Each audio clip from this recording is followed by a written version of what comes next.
Maghanda ng emergency kit na may lamang pagkain, tubig, flashlight, first aid kit at mga importanteng dokumento.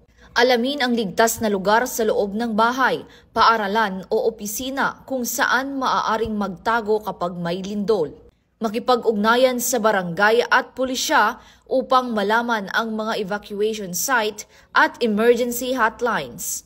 Duck, cover and hold. Yumuko, magtago sa ilalim ng matibay na mesa at humawak hanggang matapos ang pagyanig. Iwasan ang pagtakbo o paglabas agad, lalo na kung nasa mataas na gusali. Lumayo sa mga bintana, salamin at mabibigat na gamit na maaaring mahulog. Lumabas ng maayos at magtungo sa ligtas na lugar kung ligtas na. Iwasan ang paggamit ng cellphone o kuryente kung may mataas na gas o nasirang linya. Makipagtulungan sa mga pulis at otoridad sa pagpapanatili ng kaayusan at pagtulong sa mga nangangailangan. Hinimok ng PNP ang publiko na manatiling kalmado, alerto at disiplinado sa mga ganitong pagkakataon.